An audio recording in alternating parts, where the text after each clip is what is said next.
Now we ended up here. What's happening where the two plates meet in the inner trench wall? So there's a number of outcomes. So the subducting plate intersects the trench, and that overriding plate's kind of like a bulldozer. So, or an ice scraper, and if there's a lot of ice, it scrapes a lot of ice, or there's a lot of dirt, it'll scrape a lot of dirt like that. And if there's not a lot, it doesn't. The bulldozer goes right over it. So in the case of a subduction zone, so the trench is here, right? So if you have a thick pile of sediments, you're going to scrape a bunch of it off, and you're going to have what we call an accretionary prism or an accretionary wedge. It's a big pile of folded sediment. We're going to talk more about that. And if it's thin, it won't get scraped off. It'll be subducted, and it could be,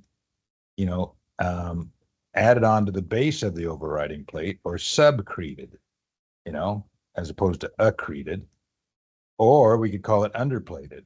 Underplating is a term we use sometimes in terms of addition of magmatic rocks to the base of the crust, but other people use it as sort of tectonic additions of material from the downgoing plate to the overriding plate. Now, if it's got very thin sediments, you will actually start eroding, tectonically eroding, faulting the overriding plate, and you will have what we call tectonic erosion, sometimes called subduction erosion. Okay, so that's kind of interesting. Let's talk about these ranges of responses in the sort of in where the two plates meet. All right, so we can talk about two end members of forearcs.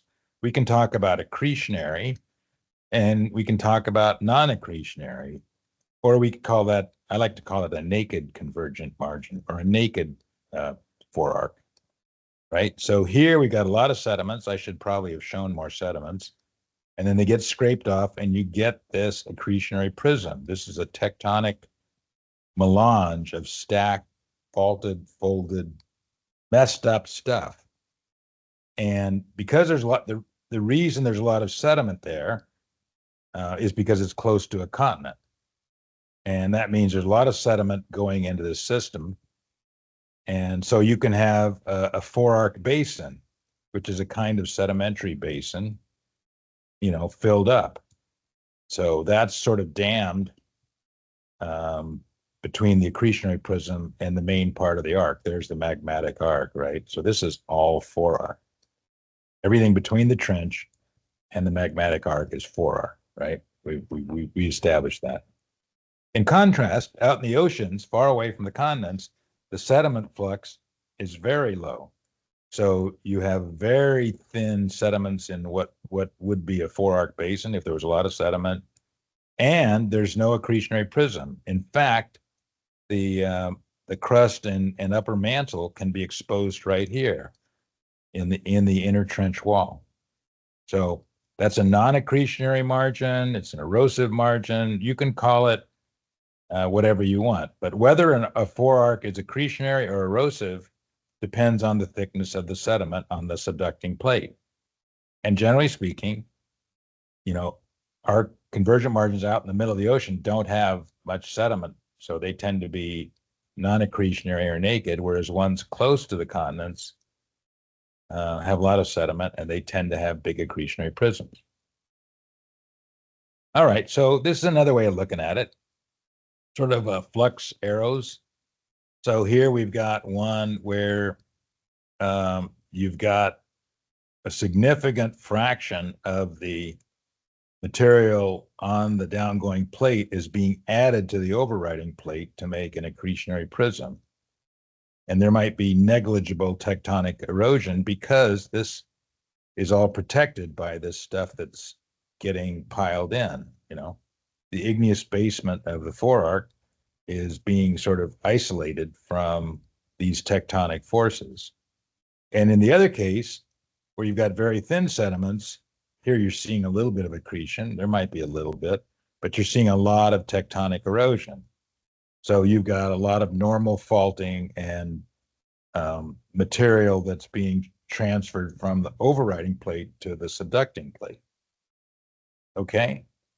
Now that might be confusing because we tend to show all convergent margins as having accretionary prisms in our introductory geology courses, but that's wrong. So now let's look at this in more detail. We're going to look at these topics. What happens when the plates meet, accretionary prisms versus tectonic erosion we just covered. We're going to talk about something called critical taper theory or Moore-Coulomb theory. It's from it's an engineering, mechanical engineering concept. Then we'll talk about the subduction channel and melange. We'll talk a little bit about subaccretion and subduction zone metamorphism. Then we'll go deeper and deeper, release of volatiles and sediment melts from the subducting plate. So arc volcanism and batholiths, paired metamorphic belts, and back arc basins. I think we should have time.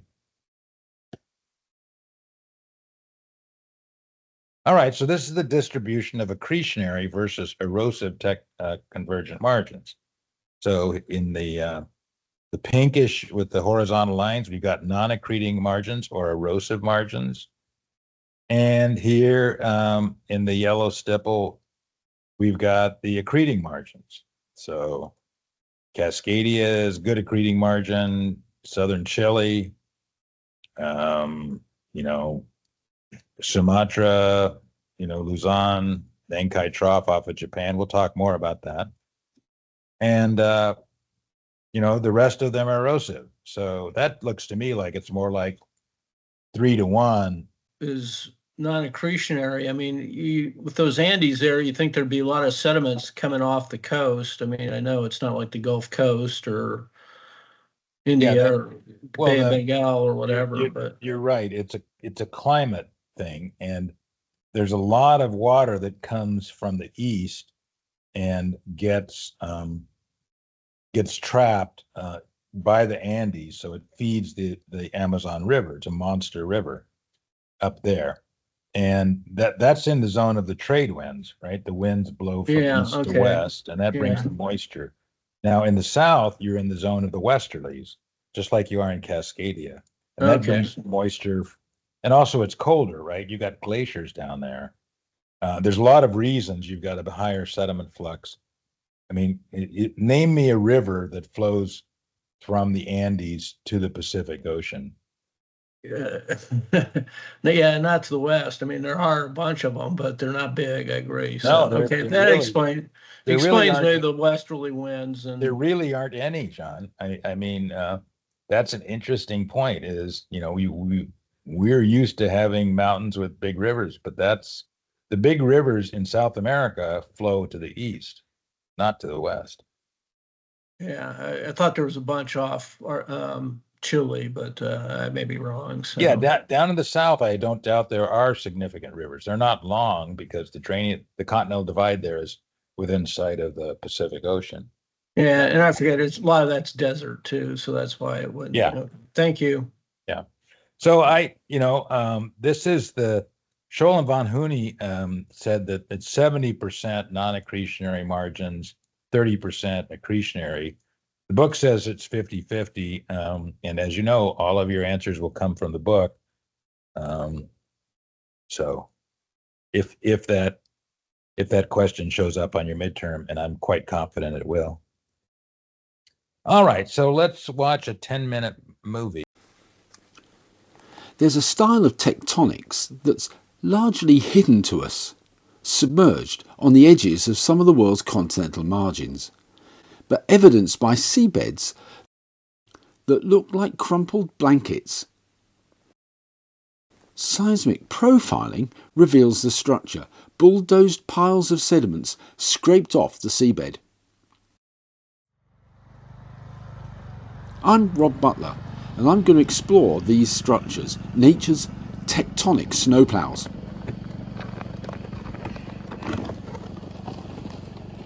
Let's take a tour into an example, starting in the middle of the Atlantic, the Mid-Atlantic Ridge. This is where new oceanic crust is formed.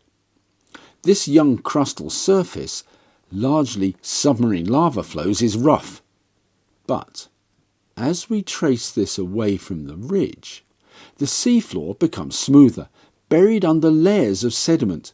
But all changes as we approach the island of Barbados. The seabed looks to be rucked up. Let's interpret this scene. Over in the east, the carpet of sediment is smooth, undeformed. But there's a distinct break. The seabed rises up to the island of Barbados and is highly crumpled. The sediments of the seabed here have been deformed and piled up. So what's the tectonic setting? We're at a convergent plate boundary, with these islands of the Caribbean forming a chain of volcanoes. The edge of the crumpled seabed is an oceanic trench, and these are the sedimentary basins around the arc. The setting has all the classic components of a zone of plate convergence, subduction and its associated arc volcanism with adjacent sedimentary basins. And there, at the trench, a stack of deformed sediments, an accretionary prism. Let's take a closer look. Check out this seismic profile. The rough oceanic crust with its carpet of sediments and an important boundary between undeformed strata below and stacked up strata on top. This is called an accretionary prism. But this profile is a little misleading. It's stretched vertically, so this is a more accurate representation. The prism is a highly tapered wedge. One of the most studied examples of this type of tectonics is here, off southern Japan. This is the Nankai Trough, where seismic profiling and scientific drilling has provided clues about the geological processes that form these structures. Like for Barbados, here's the oceanic crust, a tract of sediments coming in, being restacked at the trench. This is called frontal accretion.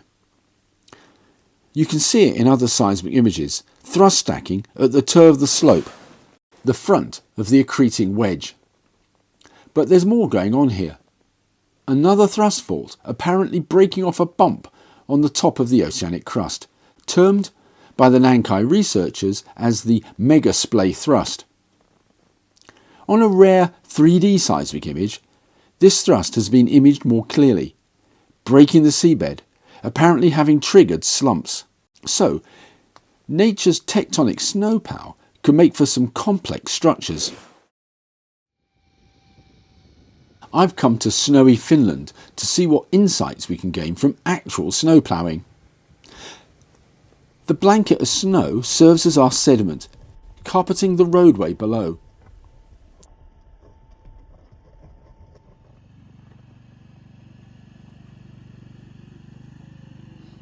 So we create the components we've seen in the geological world.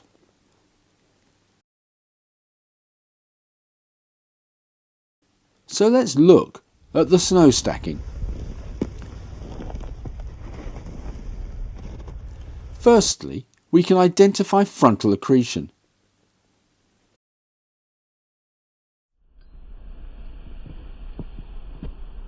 But also thrusts that cut up into the accretionary prism, so-called out-of-sequence thrusting.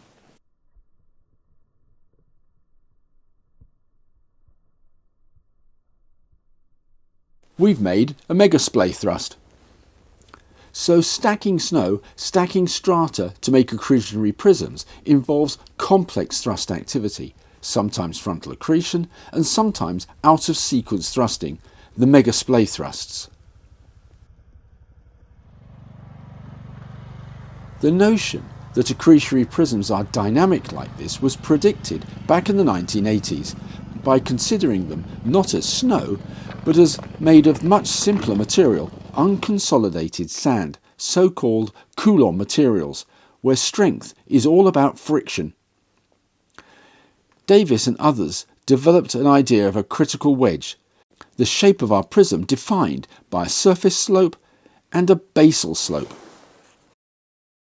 The wedge shape reflects a dynamic balance between the frictional resistance to sliding at the base against the strength of the wedge sediments, their so-called internal angle of friction. You might know of this idea in the notion of the angle of repose of unconsolidated rocks on hillsides, for example. So the wedge shape in an accreting prism has these controls. Frontal accretion builds the toe of the accreting prism, but sporadic out-of-sequence thrusting maintains the overall wedge shape, and of course, if the deep detachment encounters bumps and so forth, the overriding wedge must respond too.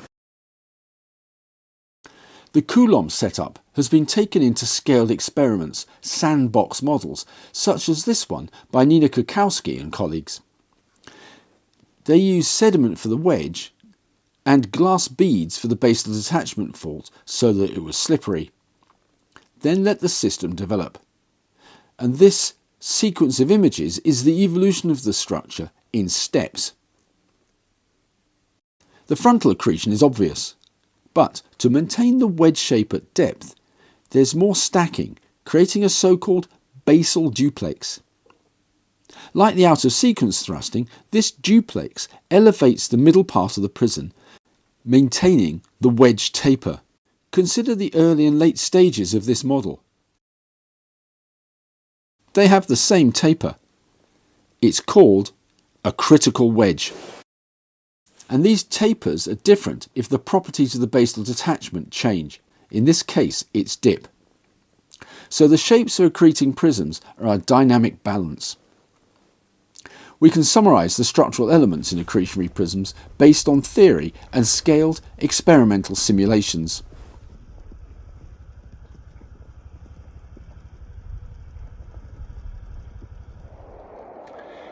So that's how a critical wedge works. Some of these structures we've seen in seismic images already. But can we see deeper, those basal duplexes? The challenge is that seismic imaging in these regions is generally very poor. Let's leave the Nankai behind and move across the Pacific. This is the subduction system of Cascadia, and a series of scientific cruises with seismic acquisition have been revealing the structure. This early image has been tied to determinations of seismic velocities. Reds and oranges imply that the strata are poor transmitters of seismic energy, slow velocities, reflecting poorly consolidated sediments. The blues are oceanic crust. So as sediment compacts due to the mass of strata on top, their seismic velocities increase. So going into the accretionary prism, the velocities increase too. And zooming into the seismic image, the structure is complex. So let's look at more recent efforts to image the structure. Thrust faults inclined out towards the ocean, back thrusts. So let's follow Han et al.'s approach, stretching the image and adding a more detailed version of the seismic velocity structure, just for the sediments. The velocity increases down, implying greater compaction, certainly compared with the underformed strata ahead of the prism. It takes more than 2 kilometers burial for the strata ahead of the prism to compact to have seismic velocities of approaching 3.5 kilometers a second. This is burial compaction.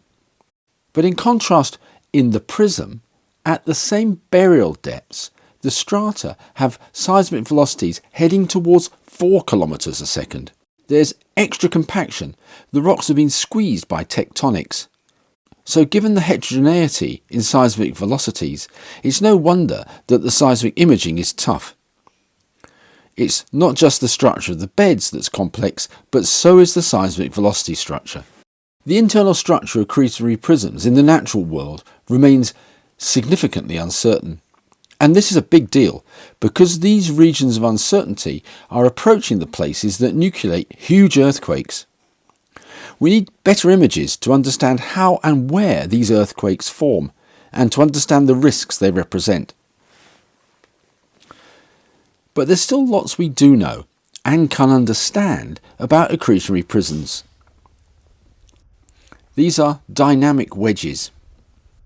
The critical wedge theory says that the shape of the prism is tuned by the activity of the internal structures, those thrust faults. But the internal structure becomes increasingly opaque the further down we look. Given this uncertainty, it's not surprising there's lots of active research going on.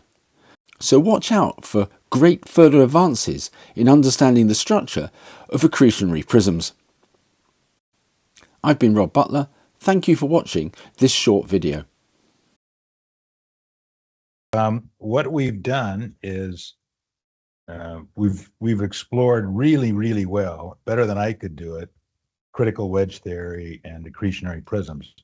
And I want you to keep this in mind for the next lecture when we talk about orogenic belts, because orogens have many of the same characteristics as accretionary prisms, and we'll return to this next week. All right, so here we've got that critical wedge that he was talking about with this alpha and beta, beta being the dip on the downgoing plate, alpha being the surface slope. So alpha plus beta, right? Here we're looking at a plot of alpha, that surface slope, beta, that basal dip. And you can see there's a range of slopes these are different accretionary prisms. And that surface slope is determined by the resistance to sliding on the décollement. This is the décollement, that thrust surface. And this is influenced by pore pressure in the wedge, the dip on the décollement, and the weight of the overlying rock. Tectonic shortening thickens and steepens the wedge, and then oversteepening is there's going to be adjustments which will broaden the wedge. That was those out of sequence thrusts he was talking about.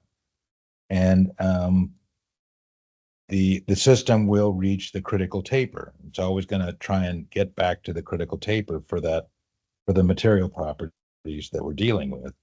So when we look at these different prisms here, it looks like we got about 10 of them.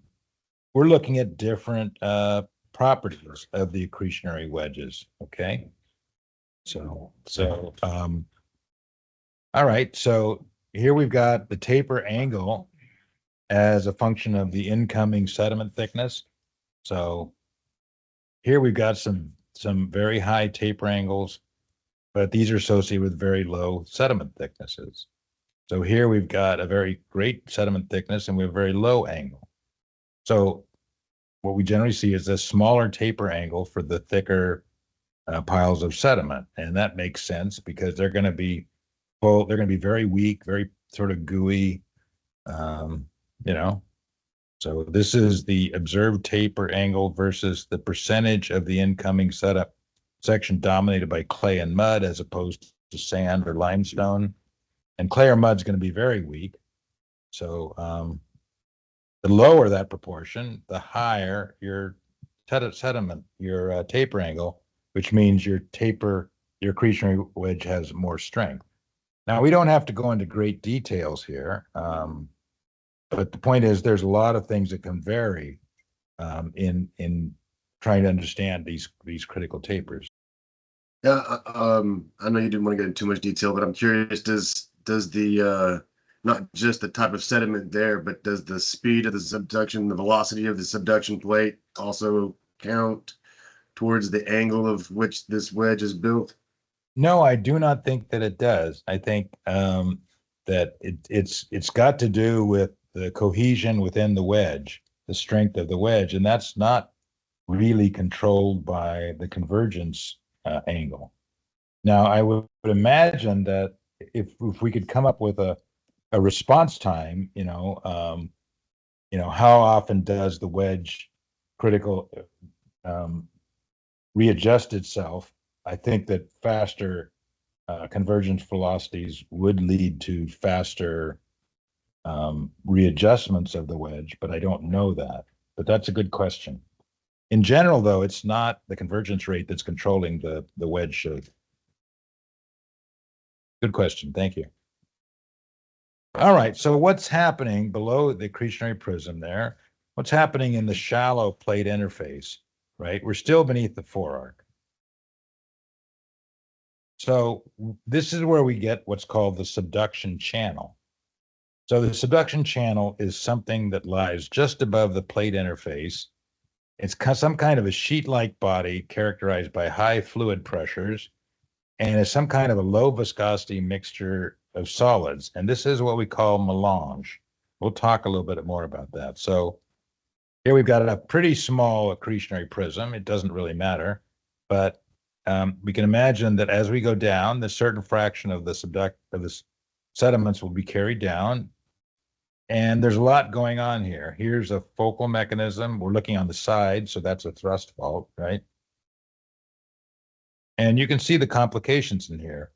The faulted oceanic crust. There's, lots of shearing going on in these rocks. There's some kind of a fault that separates a region that's not being all mixed up from the region that is getting mixed up. So let's talk more about the subduction channel. Now, the subduction channel is required because we know from geologic evidence that some material that has been subducted is being returned back to the surface. So there has to be some region that allows that counterflow. So what is a melange? A melange is from the word mix in French.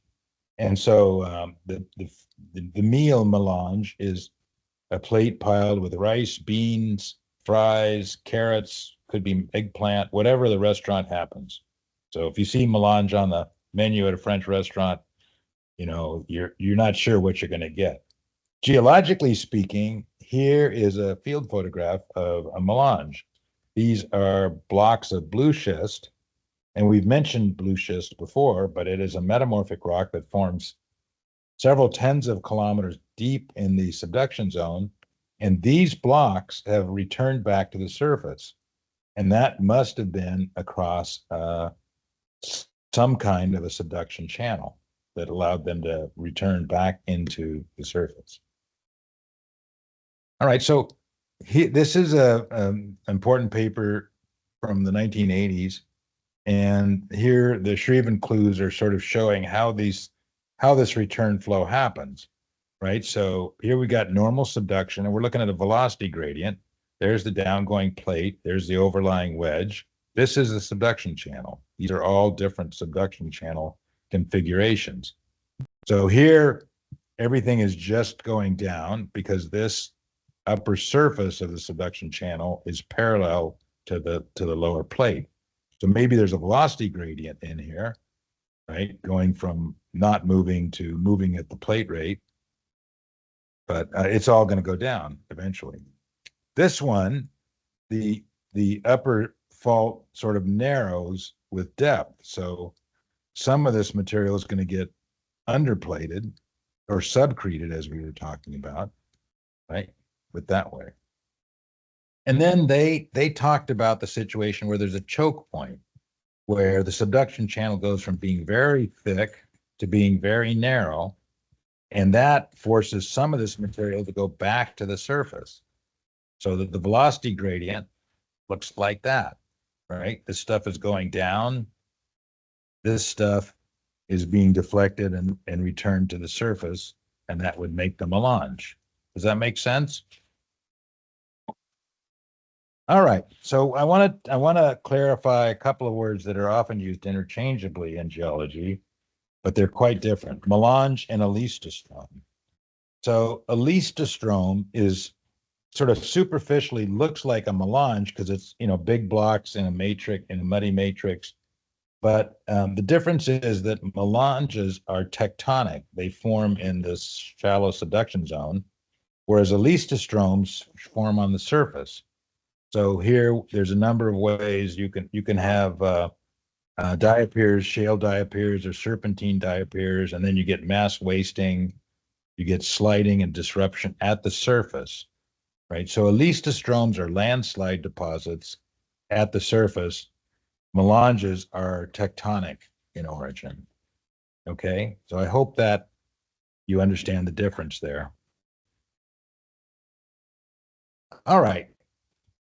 Okay, please, can you go back to the previous slide about the Yes. difference between the melange? Yeah. So my question is, if, for example, you come to an outcrop, and how do you differentiate if it's a melange or a ristostrom? Oh, that's a Because very they are good both question. they are both on the surface right now. So how can you tell which is formed via tectonic and which is formed on the surface? Well, sometimes it's easy and sometimes it's hard. So let's take the easy case first. So a tectonic melange should have a schistosity, some kind of a fabric that was imposed on it as a result of shearing, whereas a sedimentary deposit will not, right?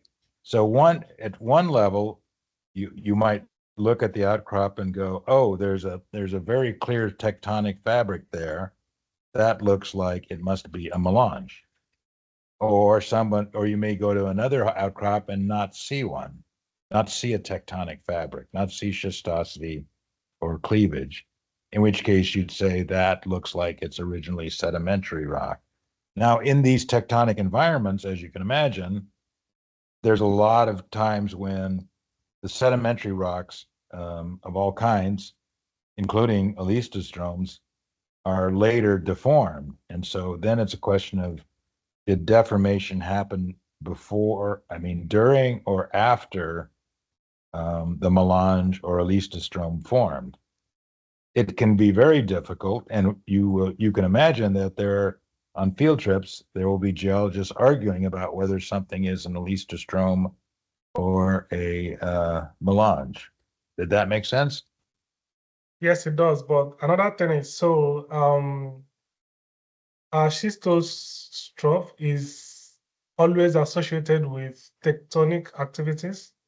Schistosity, yes. Schistosity, yes. Schistosity indicates that the minerals have been reoriented as a result of tectonic stresses in the subsurface. Yes.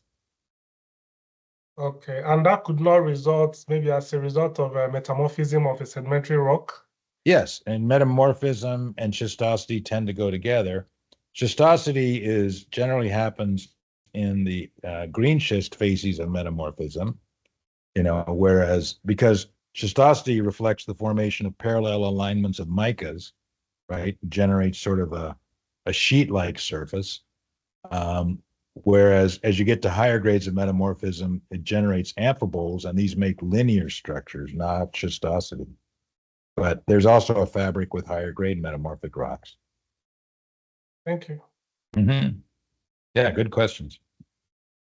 All right, so we can use rocks from melange, which are brought to the surface from depth along the subduction channel to reconstruct the pressure and temperature environment that the rocks experience. So here we see a cross section, and we're going quite deep, right? There's the volcanic arc. So this is the forearc, and we've got a nice accretionary prism, downgoing lithosphere. This is a asthenosphere. You can see the counter circle. And these are blue schists. This is where the blue schist facies metamorphism happens. And these blocks brought back to the surface somehow in the subduction channel, get caught up like that. All right, so a great example of that, the most famous melange are the Franciscan melange of California. The Franciscan is named after San Francisco. And here we've got, this is the Sierra Nevada batholith, which is the roots of the volcanic arc that existed here in the Mesozoic. And this is the forearc basin, right? The Great Valley of California, agricultural, lots of agriculture. And then the coast ranges represent the old accretionary prism and melange associated with that. And the interesting thing is the ages of the Franciscan vary as you might expect. So this part of the Franciscan is Middle Cretaceous, and you guys all know when the Middle Cretaceous was because it'll show up on your midterm, right? It's about 100 million years ago. And then the Upper Cretaceous is between 100 and 65. That's this next belt outboard. right? Now, this is the San Andreas Fault, so it's disrupted everything down here. But up in the north, you see this sequence, Middle Cretaceous, Late Cretaceous, and this is mostly early Cenozoic. So this is exactly what you would expect from progressive frontal accretion, and melange is coming up, right? Textbook. All right, so this is subduction zone metamorphism. So what we've got here, we're looking at the oceanic crust going down a subduction zone, right? So the oceanic crust is metamorphosed near the mid-ocean ridges to green schist facies by hydrothermal circulation, which we talked about. So this is, got a mixture of variably altered, but mostly to green schist facies, metamorphic rocks. And then at higher depth, you get these rocks will metamorphose to a higher grade called blue schist, and then they will metamorphose at greater depth to a rock called eclogite, and that is underneath there. And in all of these metamorphisms, they release water, as we'll talk about. All right, so what we do, if we juxtapose hot asthenosphere on cold subducting plate, we will metamorphose it. So here we've got an example of metamorphism. Here we've got the unmetamorphosed Turkey, and on the right, it's metamorphosed. So basically, you're saying, yeah, that's cooked. Metamorphism and cooking are very closely related. The difference being that you will eat cooked food, you will not eat metamorphosed rocks, I hope. So two important things happen during subduction zone metamorphism. The first is that newer, denser minerals will form. And the second is that water is released during these reactions. All right, so here let's look at the rocks that we've been talking about. You can see why we call them greenstone and blue schist, right? Greenstone, that's seafloor basalt metamorphosed in the green schist facies. Lots of green minerals like chlorite and epidote and actinolite gives it this green color. These rocks typically contain about 5 weight% water. And when that's metamorphosed to blue schist, which consists of blue minerals, glaucophane is the most important one, it develops a schistosity, so we call it a blue schist. These are these green schists that have been metamorphosed to higher pressures, and these minerals contain about 2% water. So the other 3% was lost, and which rose up into the overlying mantle wedge, caused serpentinization or whatever.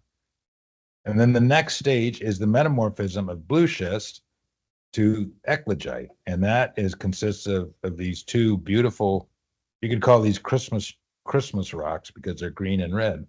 So there's two minerals, which is a sodium-rich pyroxene called omphacite, and a red garnet called almandine pyrope. And these are anhydrous. They've lost all of their water. So that dehydration of the oceanic crust is what accompanies metamorphism. This sequence increases in density, and that is what happens to the oceanic crust as it goes down. All right, let's take a look here. Let's see if I can get this one going. Yay! This is one our group made.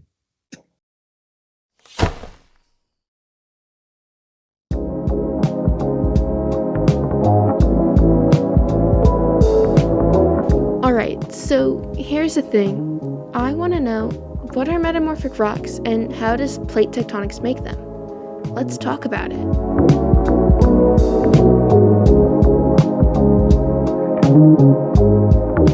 First thing, metamorphic rocks are created when existing rocks are squeezed and heated, causing new minerals to form.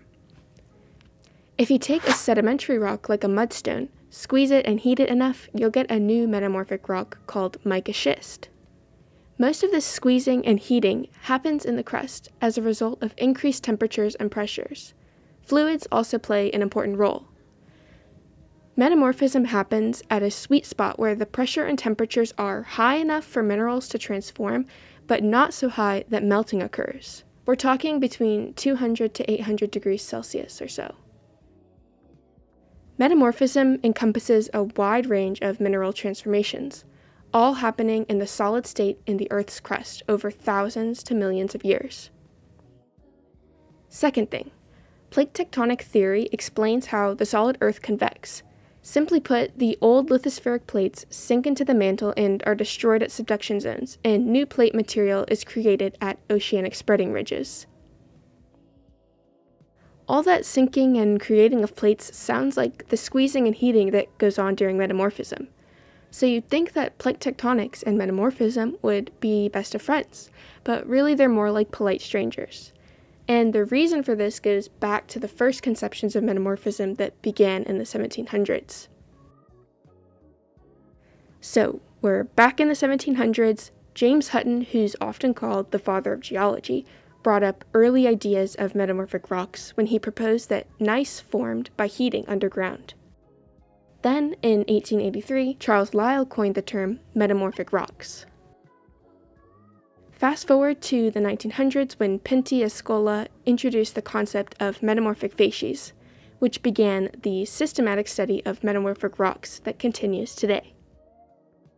The study of metamorphic rocks has had a long history compared to the relatively new theory of plate tectonics, which was only accepted by the scientific community about 50 years ago. This new kid on the block has totally transformed all of the geological sciences. That being said, it's not surprising that the old discipline of metamorphic petrology does not yet mesh well with the much newer theory of plate tectonics. But we'll show later on how metamorphic petrology and plate tectonics are, in fact, closely related.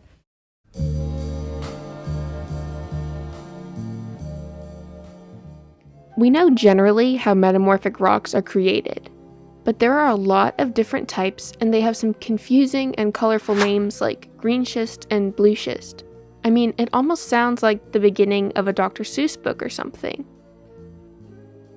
For igneous rocks, we can classify them on the basis of the 3 or 4 minerals they contain. But that sort of systematic classification doesn't exist for metamorphic rocks. To review, metamorphism is a kind of rock cooking, and plate tectonics is the kitchen. The Earth's hot interior and high pressures far below our feet are cooking rocks and causing them to metamorphose. The type of rock that we get after being cooked depends on how hot it got, how high the pressure was, and what marinating fluids were present in the geo kitchen. Scientists characterize these geokitchens by the temperature and depth domain that they occupy in the Earth. There are 3 main types of plate tectonic kitchens where rocks are cooked. There are hot ones where magma dominates,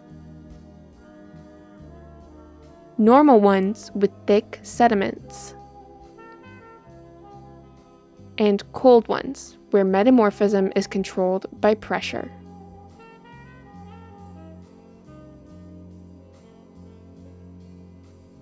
Aside from squeezing and heating, metamorphism is also controlled by the composition of the original rock, also called the protolith. The minerals from the protolith will transform to new minerals depending on the conditions at the time the metamorphic rock was formed. Conditions such as temperature, pressures, and fluids. Because there are so many kinds of protoliths and such a wide range in possible temperature, pressure, and fluids, there are an incredible number of possible minerals and mineral compositions that can form. And this means that there are many kinds of metamorphic rocks with many different names. So, one way to simplify the complexity of metamorphic rocks and relate these to plate tectonics is to use metamorphic facies, the concept that Escola proposed a century ago.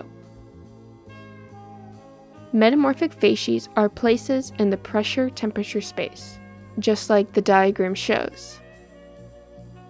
One way to think about pressure temperature space in the Earth is to imagine some depth below your feet, where there is a certain temperature referred to as T, and measured in degrees centigrade. In this diagram, T is shown on the horizontal axis. Pressure is a function of depth in the Earth, so we can show two scales. One on the left showing pressure in gigapascals and written GPa. As a side note, atmospheric pressure is about 100,000 pascals, and giga means 1 billion. So 1 gigapascal is about 10,000 times atmospheric pressure. The scale on the right converts pressure into depth in kilometers. Note that normal continental crust is 40 kilometers thick, so the diagram covers pressure temperature conditions in the crust and the upper mantle.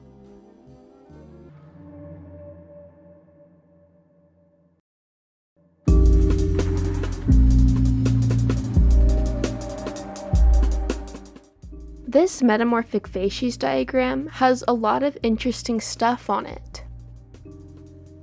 There are 7 colored areas labeled with the name of a different metamorphic facies.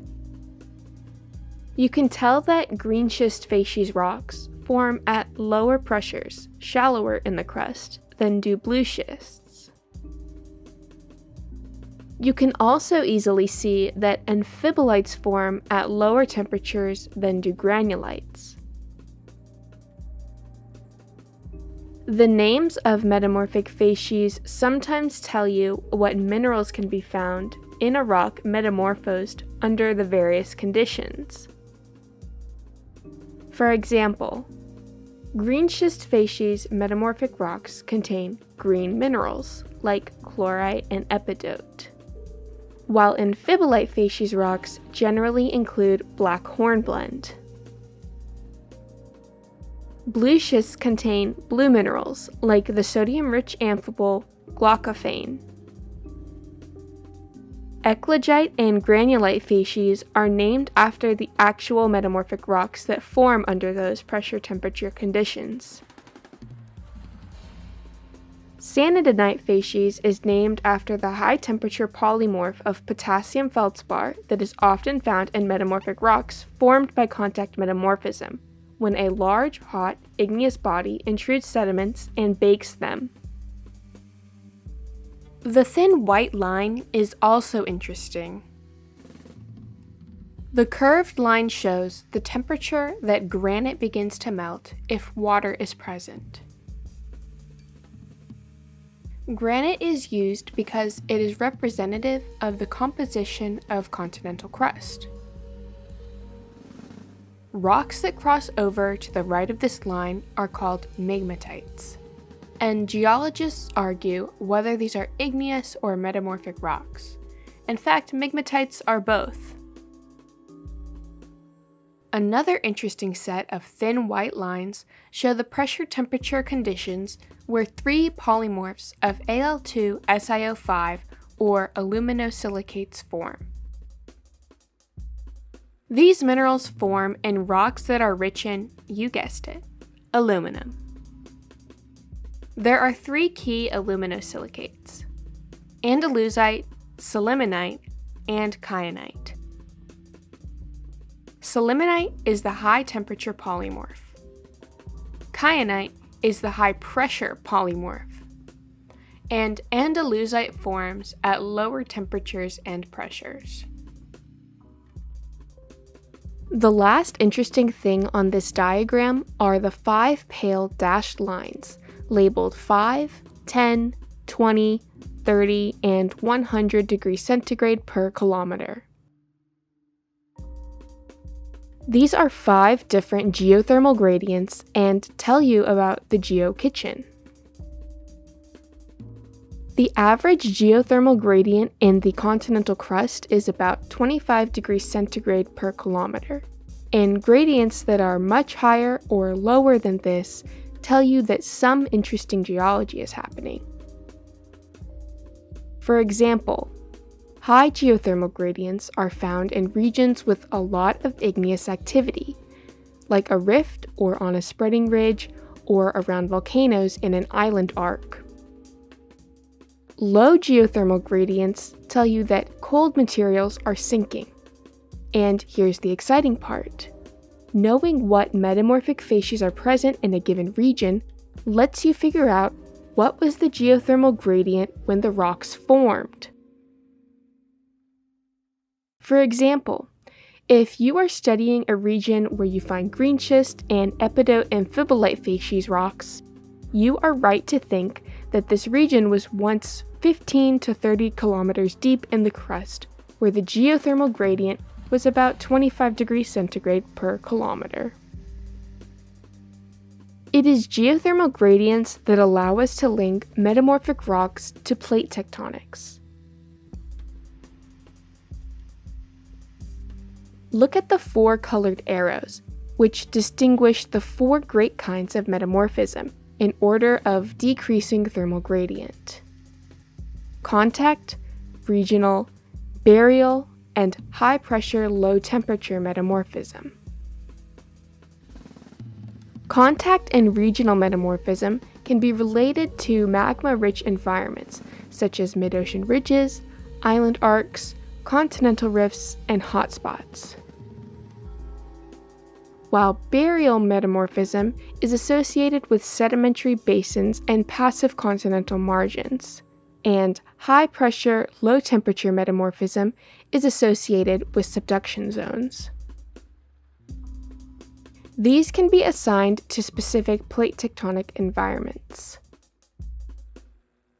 Divergent plate margins and the hot magma-rich parts of convergent plate margins are associated with contact and regional metamorphism, whereas transform plate margins are associated with burial metamorphism, and the cold parts of convergent plate margins are associated with high-pressure, low-temperature metamorphism. We'll stop here. All this talk of geokitchens has made us hungry. We hope this video made you a little more interested in metamorphic rocks. We also hope that when you study them, you will think about how plate tectonics made the geokitchen your metamorphic rocks came from, and the long hot journey it went on before you held it in your hand. All right, so we've seen this. We don't need to spend any more time on it. Now, the point we mentioned before is there's lots of water that's lost during the metamorphism of the subducting slab. And where does it go? Okay, so let's move quickly through this. The green schist story, I subducted down to 30 kilometers depth and rode the subduction channel back to the surface. Right, so that's green schist on a metamorphic phase diagram.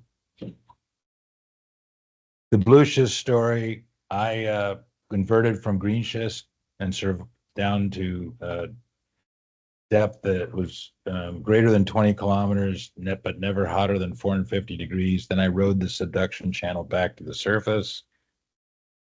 And so that's blue schist right there on the PT diagram. And then the eclogite, I converted from green schist and blue schist. Is never hotter than, about 1,000 degrees. Well, but I went back to the blue schist story there, didn't I? Eclogite, at depths greater than 45 kilometers, then they rode back the channel. All right, so that's very simple representation of progressive metamorphism from the beginning of subduction, from green schist to blue schist to eclogite.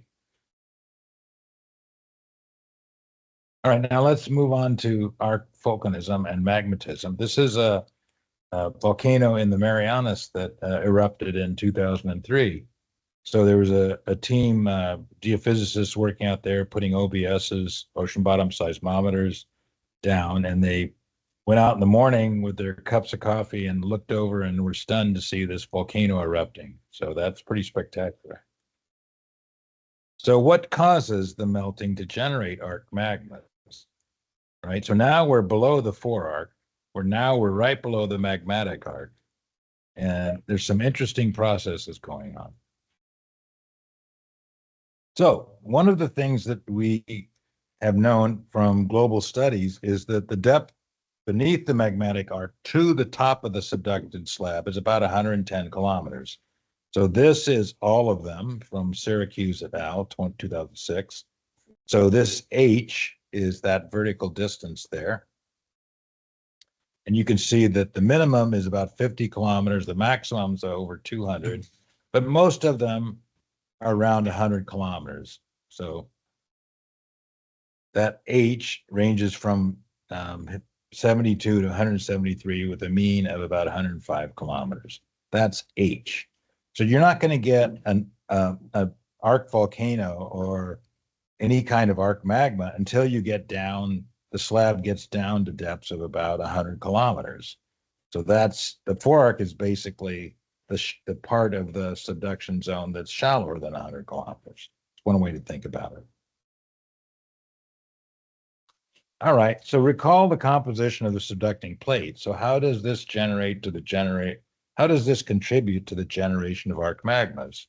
So this is the downgoing plate. You know, let's say it's 100 kilometers thick.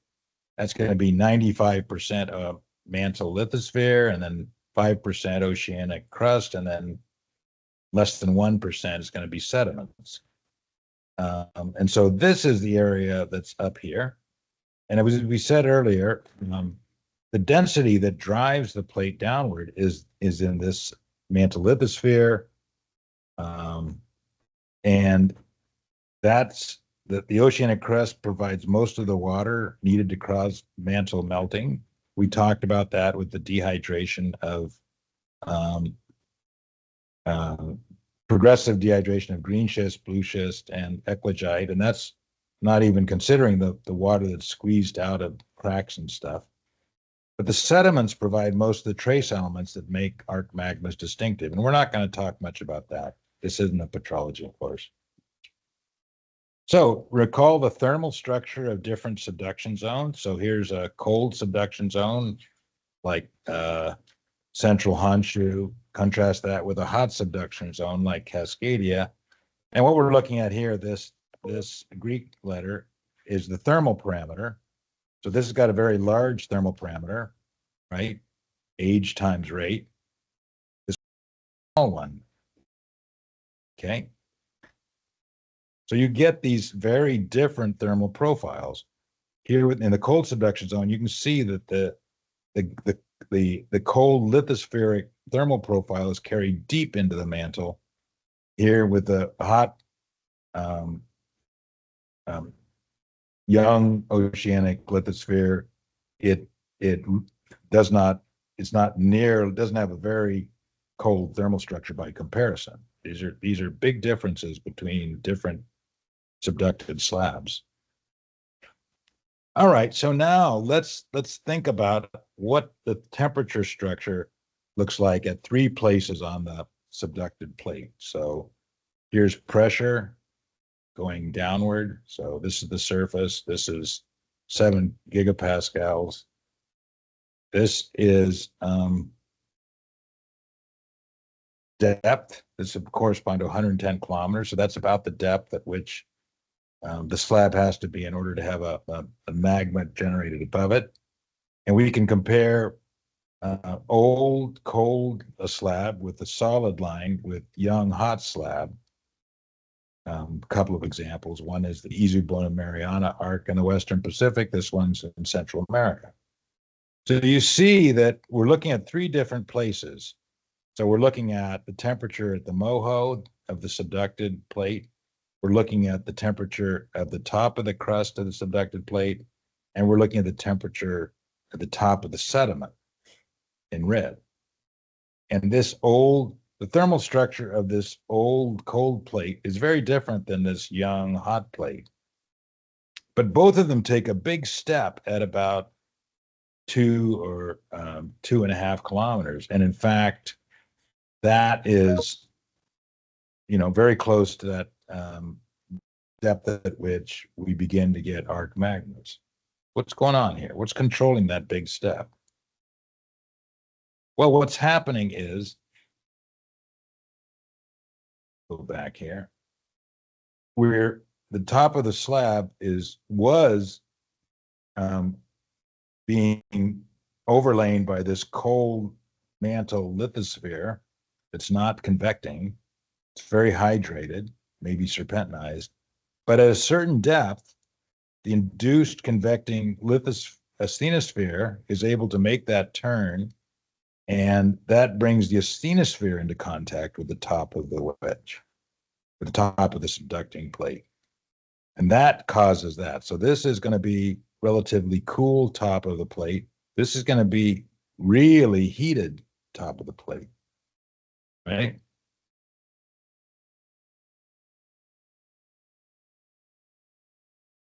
And that's what's happening here. So let's look at just the top of the sediment, the red line.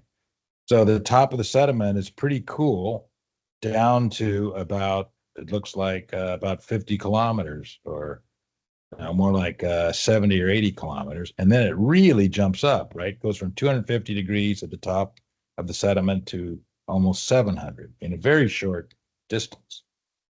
That's because this is where the plate is interacting with overlying cold lithosphere of the forearc, and this is convecting asthenosphere. And what does that do? Well, the analogy would be putting blowtorch on popcorn kernels. So the blowtorch would be the asthenosphere, the popcorn kernels would be the top of the subducted slab. So you're going to get a very strong reaction from that heating. So this is a complicated diagram which I generated to try and crystallize my ideas on my mind. It's a kind of a funny diagram because what we're doing is looking at the subduction interface. So this is the top of the subducted sediments. So this would be the actual subduction interface here at 0. So now we're looking at 10 kilometers above the subduction interface and 10 kilometers below. So here, this is this convecting asthenosphere, which is very hot. It's going to be 1,300 degrees, right? We all know the temperature of the asthenosphere is about 1,300 degrees. And this slab is going to be cold. So this is going to be 500. So you're going to have like 800 degrees in just a few kilometers. And so you're going to have a tremendous thermal gradient across this surface. And so at the actual surface, you're going to have something in between, say 800 to 1,000 degrees. So these fluids that are going to be really cooked out of it by this tremendous temperature, that's going to rise into the overlying plate. It's going to metasomatize it. It's going to change it. And that's going to be kind of a metasomatized, metamorphosed base wedge from all of these fluids and then the trace elements they carry with it up into it. So this is a diagram showing the water flux in different types of subduction zones, a cold subduction zone, hot subduction zone, and here in the middle, a warm. And it's simply showing, the metamorphic facies. So we're looking at sediments, the oceanic crust, lavas and dikes, so that'd be layer 2, and the gabbro, the main oceanic layer, layer 3, and then a little bit of the peridotite. And you can see here in this cold subduction zone, this serpentinized zone carries to great depth, where it doesn't in the hot subduction zone. The blue schist, nicely represented as blue, exists much deeper in the cold subduction zone than it does in the hot subduction zone. It's a complicated diagram, but I think it's useful to know that it's complicated. Now, this brings us to what we call the double Benioff zone. So this is seismicity in the upper crust. I'm sorry, this is seismicity in a subduction zone down to 250 kilometers. So the magmatic arc would be about here, right? It's about 100 kilometers above the slab. This would all be forearc. That'd be the trench. And what you see with really well located seismicity is there's a double zone of seismicity in a lot of these subduction zones. And that has interested geoscientists. You know, why do we have two zones of seismicity? Now, this one seems to be the upper zone of seismicity, which is at the plate interface, right? This is the overlighting plate. This is the subducting plate. This one, what is causing that? And what it's increasingly thought is this marks the zone in which serpentinized mantle is being converted back into anhydrous peridotite. And remember, there's serpentine minerals contain 12 to 13% water. And if you cause that water to be released, that's going to be a tremendous flux of water up in here. So that could be a very important source of water into this region to cause melting. All right, so there's lots of water being released by metamorphism of the subducted slab. This depends on the thermal structure. There's lots of different sources in here. There's sediments, there's metamorphism of the crust, there's dehydration of serpentinite in here. So there's all kinds of sources of water that eventually rise, and some of them interact with this hot mantle asthenosphere to cause it to melt. And that's what's causing the volcanic arc, which is characteristically at a depth, a height of about 100 kilometers above the subducting slab, right? So this is showing you the difference in how deep the water is being carried by cold subduction zones, being carried much deeper than in hot subduction zones. There's lots of water carried deep by cold slabs, subducted slabs, and whereas water is not carried very deeply by young hot subducted slabs. This is a really interesting seismic image. So this is a receiver function profile beneath northeast Japan, and we're looking at velocity jumps at different interfaces. So those are the volcanoes in the arc. This is, there's the line of the profile, right? We're going all across northern Honshu. And let's see, here's the continental moho, which we've talked about using receiver functions to identify that, right? Now, these linear elements, which are big places of seismic jumps, those are interpreted as the top of the oceanic crust, right? Which can either be negative or positive, depending on whether it's going to green schist or blue schist or eclogite.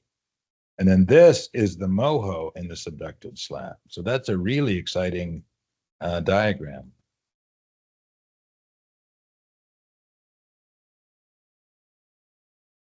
So this is how we see arc melt generation using northeast Japan as an example. So you recognize the downgoing plate. There's the oceanic crust. The sediments are on top, but we can't see them. This is the lithospheric mantle. We're looking at the gray circles are earthquakes, earthquake hypocenters. We're looking at the temperature structure, 600-degree isotherm going down like that and coming way up, right?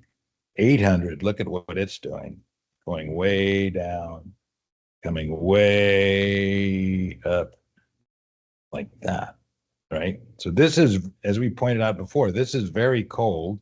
This is very hot. Now, these red things, these are coming from seismic tomography.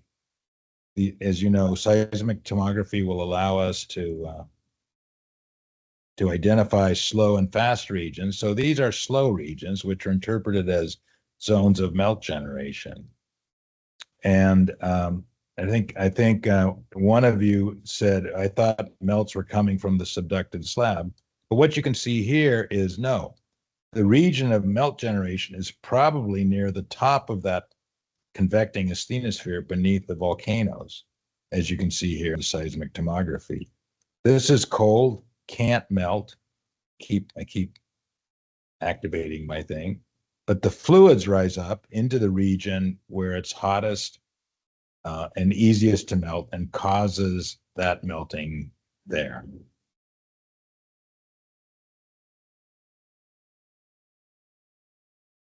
This one is, now we're looking at the Central American perspective, slightly simplified. So here is the subducting Cocos plate. This is the base of the subducting lithosphere. These are the earthquakes. You can see the sense of a double seismic zone in here. That's the oceanic crust. We're not showing green schist, blue schist, and eclogite, but you can imagine it. So what we can do here is look at this mantle wedge. It's above the plate interface, and break it into this cold nose, which is serpentinized, relatively cold material where the asthenosphere doesn't circulate underneath the forearc. And then the volcanic front is sort of about 100 kilometers above the subducted plate. And this is where these rising fluids interact with circulating asthenosphere.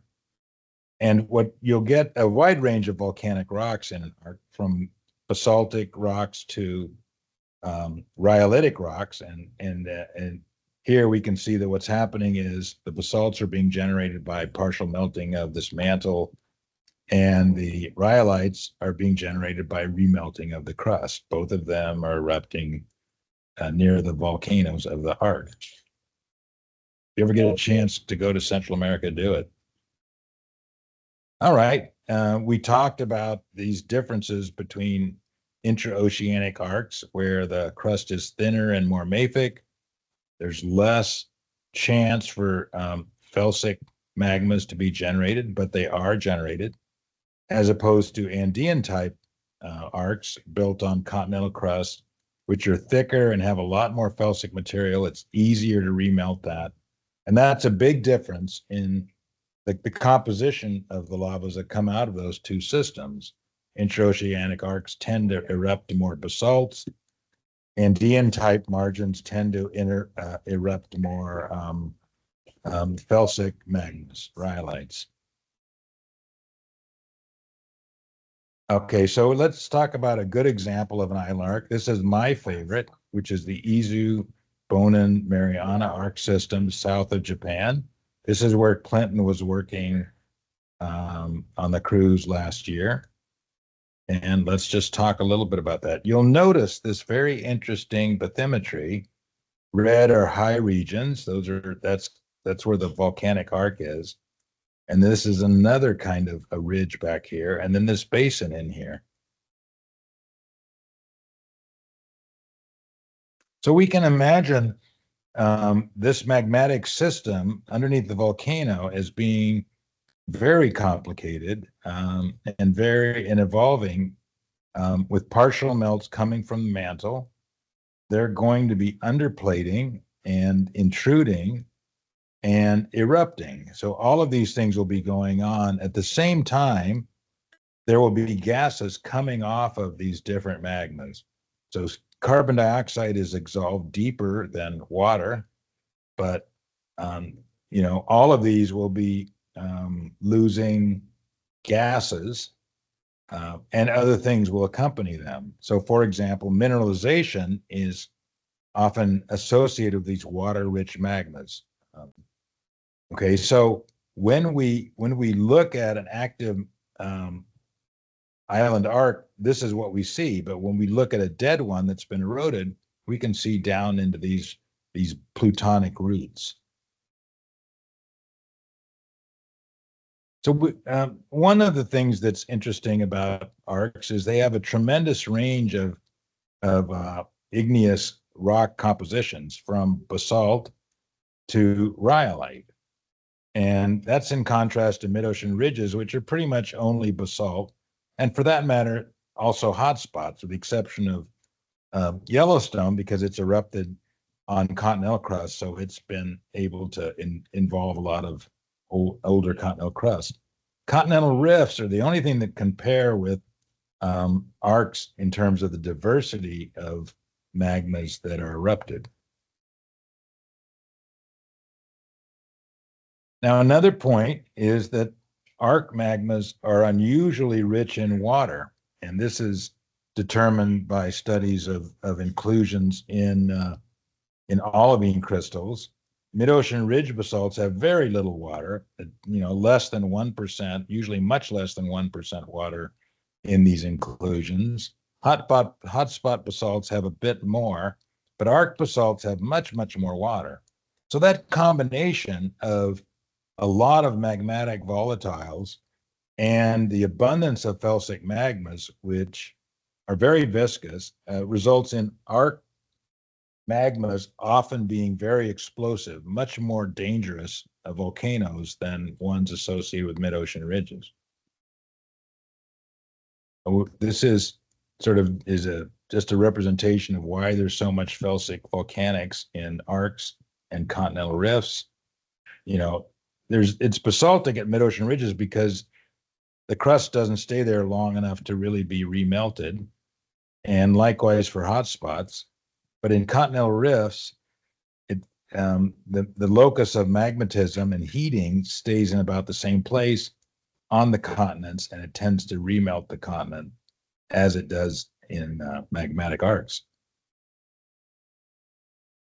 All right, so we can identify the location of ancient magmatic arcs by looking at what we call batholiths. These are linear arrangements of individual plutons.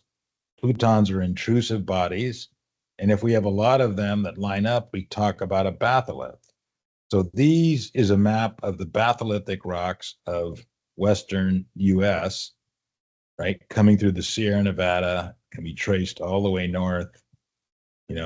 This was basically the magmatic arc of the subducting Pacific plate. And there's the Franciscan melange, which would mark the position of the accretionary prism. But this has been, 100 million years of erosion has removed nearly all of the volcanics and exposed the plutonic roots. And so we see wonderful things like the late Mesozoic batholith of the Western United States. Here we see Yosemite Falls at Yosemite National Park. Tremendous amount of erosion. All the volcanic rocks have been removed, and we've got the plutonic rocks exposed at depth. So this is a typical granodiorite. This is typical convergent margin plutonic rock, what exists beneath many, many convergent margin. We can imagine that there are such magmas and rocks forming beneath the Cascades in Central America today. Now, another thing we want to talk about very briefly is paired metamorphic belts. So paired metamorphic belts are found in some arcs. This is Japan, and the two metamorphic belts are, here is the low pressure, high temperature belt, the Ryoki belt, and the Sambagawa belt, which is the high pressure, low temperature. So high pressure, low temperature, that sounds like blue schist. Low pressure, high temperature, that sounds like the arc. So we've got 4 arc juxtaposed with arc metamorphic regimes. This is just one of the several belts. That makes sense for the ones to the south. I guess I was surprised when I saw the exact reverse for up on the northern island up there. Was it subducting the other way around back then? It must have been. I mean, that's one of the things you can use these paired metamorphic belts is to interpret the subduction polarity. But yeah, that's a complication that's interesting. All right, so what these paired metamorphic belts are telling us is they're fossilized evidence of this interesting heat flow regime that exists at convergent plate margins. We've talked about the low heat flow over the forearc or through the forearc, and the high heat flow once you get to the magmatic arc. So this would be the low pressure, the low temperature, high pressure belt. where you get things like blue schists and melanges, and this would be the high temperature, low pressure belt, where you get the green schists. So that's the way we interpret these paired metamorphic belts, as fossil indicators of what the thermal regime was when they formed. Okay, well, let's move quickly through that. We're almost done. Here's quite a few of them around the Pacific, right? So the dots are the high pressure, low temperature, right? That'd be the sort of the four-arc realm. And the lines are the low pressure, high temperature. So these, we just looked at those. California's got one. There's one in Washington, Northwest Canada. So basically you look at these and you go, oh, the plate was subducting from this direction. The plate was subducting from this direction, right? Widely pointed out, hey, that looks like it was subducting the other way. But generally speaking, we're seeing the subduction polarity we expect, which is the Pacific is subducting underneath the continent, right? All right, so we mentioned that related to the thermal parameter, convergent margins can be under compression or extension, depending on their buoyancy.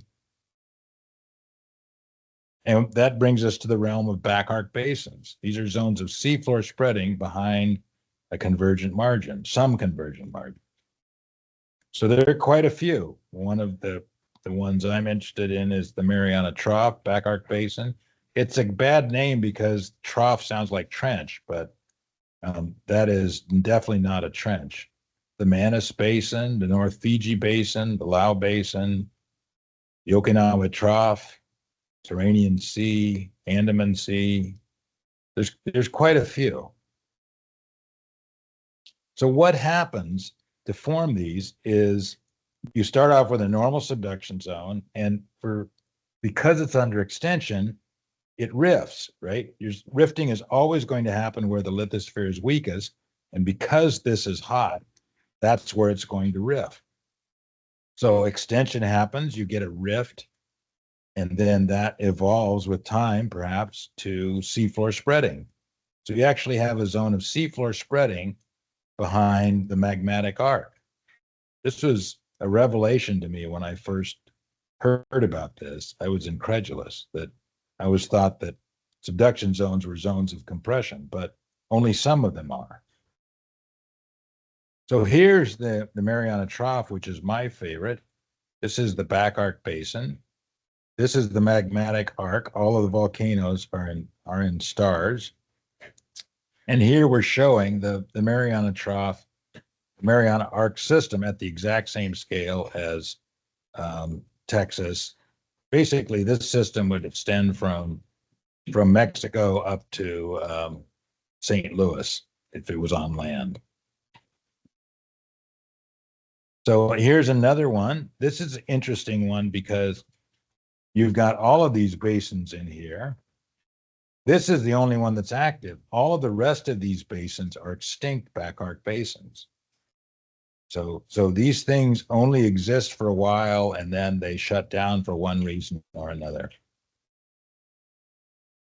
And actually in the Lao Basin, it's very complicated. You've got that spreading ridge, and then you've got another one up here, and then another one over here, and then another one over here. This system is extending so rapidly that it has to have multiple spreading centers within it.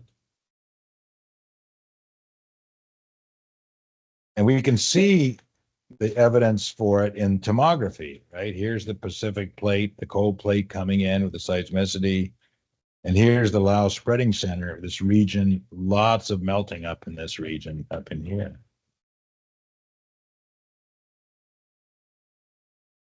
Okay, I think we'll stop there. We're even after the hour. So